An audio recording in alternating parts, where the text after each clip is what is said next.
We are back for the road to 6K on iRacing. This episode is going to get spicy with the wheel-to-wheel racing, as I've already alluded to in the title. With that being said though, let's get into the heart of the action and straight into the first race. Here we go for our first race of the video using the F1600 aka the Formula Ford at Laguna Seca. What a legendary combination this is, with a car that's all about mechanical grip, sliding it around, being precise with your inputs, and as well a track that has so much undulation and history in the world of motorsports. Coming now on to our fastest lap of the qualifying session, hitting the brakes at about the 3 marker board on the right hand side, down into first gear, let the car rotate, then stamping back on the power on the exit, bring the car to the left hand side, up to third, down to second, again rotating the car.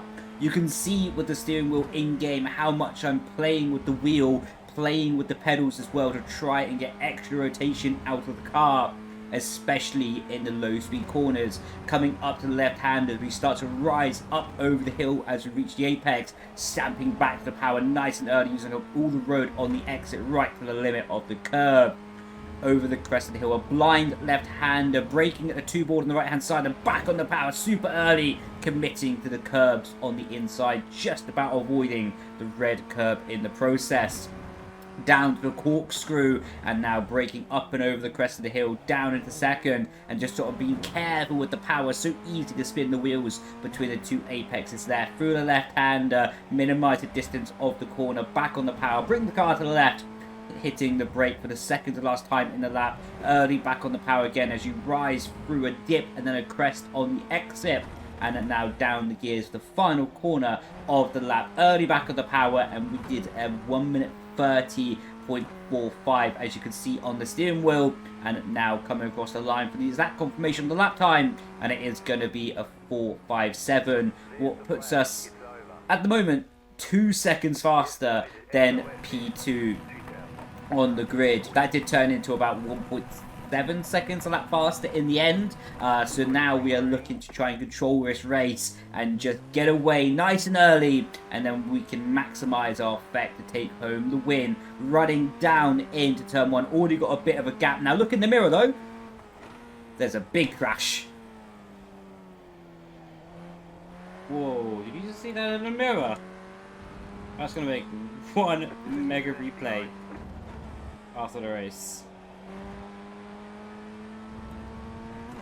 But now though, locking in to try and extend our gap away from P2. Already got half a second banked as an advantage, and let's see what we can build up for the remainder of the first lap. The slipstream in these cars are extremely powerful, so I'm just careful and cautious of the fact that P2 can maybe hang on our slipstream and make our life difficult if he's able to pick up the pace during the race. So through the left-hander, a bit under limit through there as we rise up to the corkscrew. There's been some more crashes behind. We built a gap to 8 tenths now to P2, so really on the limit of grip. You can see the car dancing its way through the section of corners. It was able to build the gap up to 9 tenths on the exit there, so another tenth. It went down to 8 tenths just briefly on the entry, but he's made a mistake, and the car behind has crashed as well. So now it is 2.7 seconds to Jamie up behind us, who started down in 8th place and has somehow made his way up into P2. So that's been a dream start to the race for Jamie behind, but equally for us, we've built the gap to just under 3 seconds as we go across the start finish line, opening up the second lap of the race. Now just get into our flow, get into our rhythm as we make a bit of a mistake, a bit of a snap of oversteer in turn 1, and just looking to control the rest of the race here on outwards. Lap 5, we've already built it up to 7.7, 7.6 on the right hand side, through the left, through the right, and just seeing what we can build up now as we're going to be going on board for our fastest lap of the race. And this is just going to show why I love this car, why I love the feeling, why I love this track and car combination. Down to turn 1, you can see just playing with the steering wheel, trying to get the car to beautifully rotate, just drifting the car with the pedals, trying to minimize the angle that we have to do on the steering wheel. Really beautiful through the right hand, using up all the road on the left.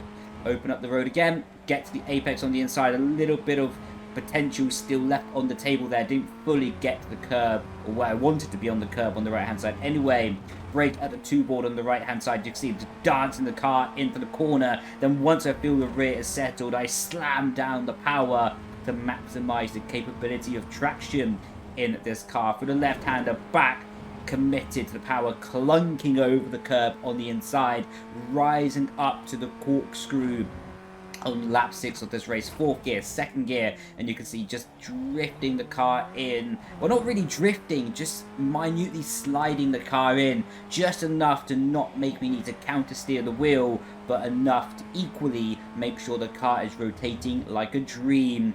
Through the right hander, back on the power as we're heading up to the final corner of the lap here, into the hairpin, down to 1st gear, using up all the road on the right hand side and into the left hand side with the curbstone, and running up the start finish line for what is my fastest lap of the race, ending lap 6 with 11-second advantage to Jamie behind us. New fastest lap of a 30.1.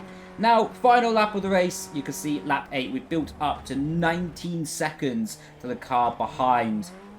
And now going for the corkscrew for the final time. We are actually up on our lap time previously, what we showed by a 10th, but I do make a small mistake here and hit the inside curb too much, what pushes us wide, and we get a big snap of oversteer with the outside curbing. Of course, final lap of the race, 20-second gap. There's no need to take a risk in binning the car towards a wall, so we start to just bring the car home, nice, safe, conservatively. What is going to be our first win of the video across the line, and it is going to be 19.4 seconds to Leigh behind us at the checkered flag. Let's check out that replay of lap 1. So on board with the car what started P4, look for the Mercedes livery on the right hand side, cuts over, and that is a monumental crash for lap 1. And yeah, you can see my face on the left hand side actually, but yeah, not ideal, and was able to gain 33 Irating from that race as well. So yeah, the strength of field was 2.5, what is a decent strength of field, but I presume the people who had a higher Irating, they got caught up with that first turn incident, what sort of allowed us to get away quite quickly in the race. Heading on to F4 though at Donington Park, and this is equally another fantastic combination as we're going to be going on to our qualifying laps here. Into the right-hander, getting back on the power, running down the curves here, easily flat out. In the rain though, this is a very, very sketchy corner. Through the left, now bring the car over, hitting the brake down to 5th gear, and you can see missing my apex, and then really bogging down on the apex, on the exit as well, I should say. And you're going to see that catches me out next lap. I'm going to do something quite different with my gear choices, and it is a mistake. But for now, we've got to focus on the remainder of this lap. Just trying to be smooth, precise, delicate with the steering wheel, down to 4th, over the crest of the hill. What a beautiful corner that is. The rear is always sliding on the limit of traction. As now we're on the shortened version of Donington, so we go right at the chicane here, not left. I prefer the left layout where you have the hairpin after, but that's just personal preference. Going into chicane, very deceiving actually. You can't carry too much speed in as the exit of the corner is quite tight, and you need to make sure that you can be committed back to full power. Across the start finish line, we do a 5.7 as we're now going down into turn 1, down to 4th gear. A bit better than last lap. The rear of the tyres really struggling for grip as we was pushing the limit of the traction available with the car up to 6th gear. Bring the car to the left hand side, and this is what we're going to talk about. We're down to 5th. Hit the apex much better, but we feel the car bogging, and we go down to 4th gear to see if we can get more momentum out the corner, but instantly we hit the rev limiter. So that was a mistake to go down to 4th. Not really sure how much time it did cost me, but definitely wasn't positive for the lap time, that's for sure. Rising up over the crest of the hill again, that was very sweet. The rear of the car floating as we get towards the apex, then just getting confidently back on the power once we know the rear of the tyres will stick to the road. Heading the chicane, final time down to 3rd gear, and you can see again very smoothly through the chicane. Looks under the limit, but that's kind of how you have to take that chicane to be quick. over the start finish line. Where's it going to put us? And that's going to be putting us third on the grid, but it's going to transform into P4 actually, and was only a few tenths off the pole position as lights are coming on, and it is going to be lights out, and away we go here at Donington. We get a really good start comparing to P3. We're able to gain momentum, and we're going to be cutting off his racing line going into turn 1 to ensure that he can't have a look up the inside of us, and now we are solidly into P3 in this race, looking down the slipstream of P2, opening up this first sector.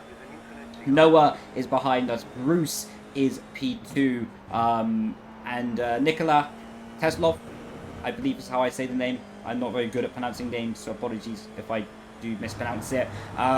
He is P1 in the race, and now down to 4th gear. You can see we're going wide, very wide here, and we're going to have to go to the middle of the road to sort of stop Noah getting the momentum up the hill. We do actually get a 0x, so I guess his front wing did make contact with our rear wing, but now we are going wide as well. We're deciding not to go defensive, so we can keep in the slipstream of the cars ahead, and that pays off, and that was a really good decision from us to keep the slipstream, meaning that we didn't have to go defensive. Now you can see Nikola is now going wide here, and it's going to allow us to get the slipstream, and we are going past him into turn 2, and we are just about going to be making it into P2 in this race as he goes up the inside of us, but we allow the space on the apex.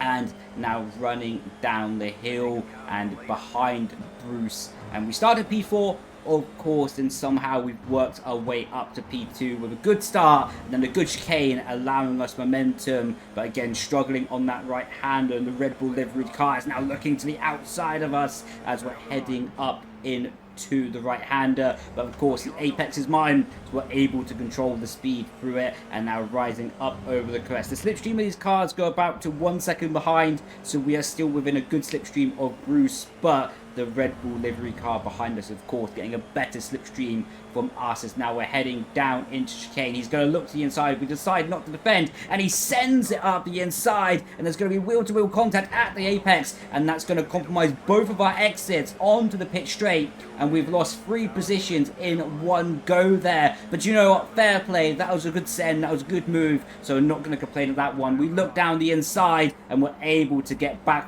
one of those positions now side by side on the exit, running in the slipstream. You can see me already smiling because, do you know what? That's good racing. That's enjoyable racing. Yes, it's rough. Yes, it's hard. But look, I'm not going to complain about it because probably I'd also do it to someone else at the occasion, you know? So, side by side, going through the right-hander, and Noah is able to retain P3. We're going to dip back into the slipstream. But yeah, as I was saying, that's just good racing. That's hard racing, and that's actually what I enjoy. I don't really want it to be like people scared to go side by side. I don't want to be shouting at people for going side by side.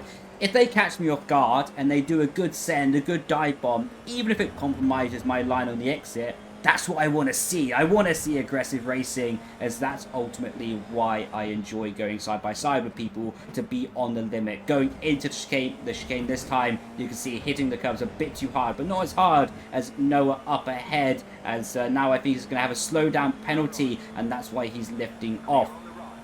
So carnage has ensued so far this race, and we have found ourselves back up into P3 and now closing in on the P2 car up ahead of us down in chicane. You can see just about in the slipstream, just eking our way closer and closer.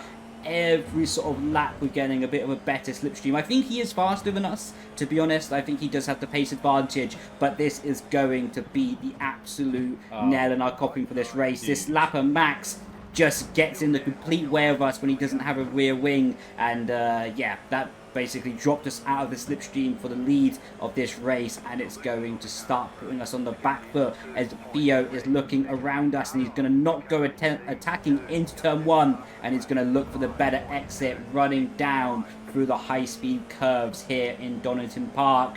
And now we're going to pull to the left-hand side, and then now we're going to sort of cover the inside line as we go for the left. And now, yeah, we are able to sort of keep the racing line. But I do make a mistake here. I do go wide. I was looking too much in my mirror, and that's going to allow Theo up the inside of us. We're going to try and hang it around the outside here. deep on the brakes, running it around the outside. There's going to be contact on the exit, and that's a big snap of oversteer, and that's going to be putting us up, I think, even to 7x, if I look at that correctly, my preview window at the top of the screen. So already quite a lot on the safety rating warnings just from contacts that are out of my control there. Now looking around the outside, interesting. We're going to think better of that and go for the switchback on the exit, but we slow down too much on the entry and compromised our ability to get momentum on the exit of the corner. But now you can see running all over the back of him, coming up to the same corner and just trying to distract him in the mirror to see if he'll make a mistake. But I don't think he's going to be doing that. He runs a little bit wide, but not really a big mistake, as we're going grass cutting on the exit. Sending my invoice for that one, if you don't mind. Thank you very much. And now you can see he made a big mistake there. And we actually had to lift the throttle just to avoid him. Turn one, we're going to send it down the inside. And that was a lovely clean send. Was able to get fully ahead by the apex and claim the corner. Running now down the curves through the left-hander. He's going to look to return the favor. He goes down the inside, and there's going to be contact at the apex, and we get pushed off, and then hit from behind as well. So that was double trouble and a double negative that we got pushed off. I believe we do get damage. We got a slowdown, and we lost 2 positions, and we got now 12x on our safety rating points. And if we go up to 17, we are disqualified from the race, and of course disqualification means race is over. So yeah, not enjoyable. And basically, yeah, we do have a bit of front wing damage. As you can see now, yeah, you can see front wing is damaged, and we're going to make a mistake here, just simply outbraking ourselves, expecting more front grip than we got, and yeah, just my mistake on that one. And now we're going to have the P7 car, the red livery car, all over the back of us as Noah has disconnected, and he's going to be looking down the inside of us. We're going to leave him the space, and again we just get shoved off the track, and that puts us up to 13x. And look at my facial reaction on that one. I'm a bit confused, to be honest. What? Yeah, so now we have to regather, regroup, as we're going a little bit wide there. Again, just adjusting to the grip that we have from the damage available to us. Up to P6 now, because someone else had an instant and retired, and we are looking to try and get along with our race. We got past the lapper quite successfully. He got nicely out of the way, and we're starting to close back in for P5 in this race today. Lap 11, of course, it's only a 15-minute race, so about 15 laps available in today's race. Now all over the back of him, in chicane, he goes wide, he goes straight over the curbing. That's going to allow us a better exit. We called it wrong, and we actually get stuck behind him because he did a really good job there, to be honest. But we got stuck behind him because we read the direction that he was going to put his car in the wrong way. But we're going to look to do the switchback in turn 1. That was very successful, very nice. And that is now running down the hill. And he's sort of just squeezing us to the outside here. And now we've got 14x because of that unnecessary contact. He hits us on the straight. And now he goes wide on the right hand. And we get a better exit. It doesn't really go wide. It just has a bad minimum speed. And he just turns into us again. And yeah, he just turns into us, and we get disqualified. Just amazing. That's my live reaction. We're going to look at it now in detail to see exactly what happened. And yeah, bish bash bosh, just like that. I don't really know if that was on purpose. I don't think it was, because it was quite a small gap. But anyway, this is now moving on with a contact from earlier, and that is not Theo's fault. That is just, what's it called on iRacing? That wasn't really his fault. That was netcode. That's it. That's the word. Netcode. It was netcode. So it wasn't really his fault on that one. I think he was going to leave the space, but netcode didn't give him the opportunity to, as we're going to see it now in my live reaction. Yeah, I think he was. Without the netcode, I think he was going to leave the space, in all honesty. And now moving on to the instant from earlier in the race, and you're going to hear my live reaction again to this one. Yeah, I mean, that one, it's just racing. That one is just racing. He didn't leave me the space to rejoin the track, but I know. That is what it is. That happens in racing, so yeah. Nothing bad from Theo, to be honest. In total, we lost 93 iRating and 0.96 of a safety rating as well. So yeah, I think that didn't really go to plan. That didn't really go to plan. And didn't go to plan indeed. But we are back on F4, as I love the car, I love the track combination, and we are back in qualifying on the next morning. Actually, that was recorded, well, the video is going out today, but this was recorded the night before, and now this race is recording on the morning of the video going out. So we're gonna see what we can do, to be honest. See if we can have a better pace, see if we can learn our lessons from the previous time, and understanding how people race with the F4 car, because clearly I made a mistake, you know, as we're going through the right-hander again, picking up a lot of understeer. Clearly I made a mistake. I clearly misinterpreted how people wanted to race with a car, and I can't blame them for racing with a car in a certain way, because of course some people race with the Indy car different, some people race with the Super Formula car different. Depending on the dirty air, depending on the slipstream, depending on the drag, depending on the circuit even, you race the car differently. So it was a bit of a learning curve for me, understanding how people race with the F4 car, and I'm looking to try and improve on that area going forward, so we don't fall to a mistake that we did in the previous time. Going through chicane on our first lap of qualifying here. My camera angle slightly moved from last night as well, so you can actually see a little bit of my monitor in my sort of face cam on the bottom left, and you can see how much it moves around whenever we hit a curb, so that's a bit of a funny detail to see in this video anyway. And first lap is a 5.6, and we could do a lot better than that. It was quite conservative and quite a few mistakes along the way. Now running down here into the curve, we go into 5th gear, we get too early on the power, and we invalidate. And that is game over, GG, but still enough for the pole position as the lights are coming on in today's race. And we do get a very nice start indeed, and able to control the car going down into turn 1. You can see putting us to the left-hand side a little bit aggressively, to be honest there. That was quite a yank on the steering wheel, and now looking for a good exit as what looks like an Alpine car behind us. Of course, it's not the official Alpine livery. But it does look like an Alpine livery with the blue and pink. Well, it's quite nice. It's got number 10, so I presume that's also for Pierre Gasly. As we go through the right-hander and looking to build into the rest of the race as the gap is starting to be built to the cars behind. And yeah, to be honest, this race was much similar to the first Formula Ford F1600 race we did in this video. Lap 10, we was able to build up a 13.4 second gap, even to the point we was able to start lapping people.